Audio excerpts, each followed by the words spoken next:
মাই mistake, এটা pressure equal to, oh yes. এখন তাহলে এবার এটা এখানে আমরা ই করি, সিটা উপরে চলে যাবে, এলটা নিচে মাল্টিপ্লাই হয়ে যাবে, তাহলে এটা দাঁড়াচ্ছে 2mc² ডিভাইডেড বাই 2l³, তাই না? এবার 2 কাটা গেল, তাহলে এটা হচ্ছে mc² ডিভাইডেড বাই l³, এই আসলো। আচ্ছা, l³ মানে হচ্ছে l into l into l, তাই তো নাকি? আচ্ছা, এখন এই কন্টেনারের জন্য L into L into L, এটা কি এরিয়া না ভলিউম?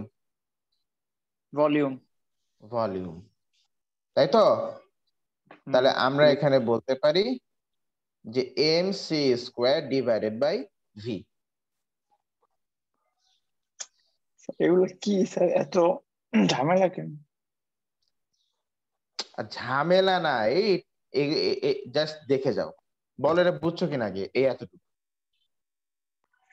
হ্যাঁ স্যার বুঝলাম, কিন্তু এখান থেকে বলে আসে, এখন সায়েন্স সায়েন্স নিয়ে পড়তেছো, এগুলো তো তোমাকে মানে চিন্তা ভাবনা করে মাথায় আনতেই হবে, কি করা যাবে আর বলো, পড়তে তো হবেই সায়েন্স যখন নিছো। Sad life, sad.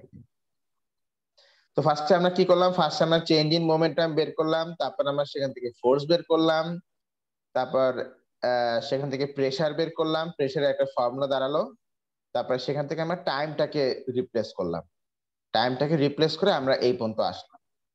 এখনো ঝামেলাগুলো শেষ হয়নি নাফিস, অনেক বাকি আছে। আচ্ছা, এখানে আমরা কয়টা মলিকিউলের হিসাব আমরা করছি বলতো?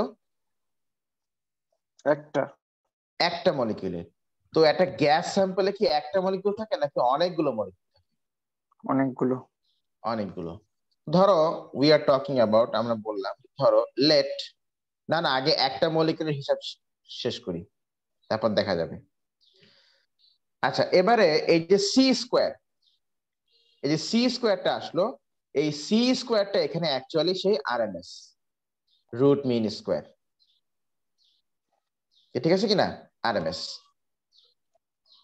আচ্ছা, এখন দেখো তো এখানে এই আরএমএস, তো ধরো এই যে পার্টিকেলটা, এই পার্টিকেলটা কিন্তু along X axis, along Y Axis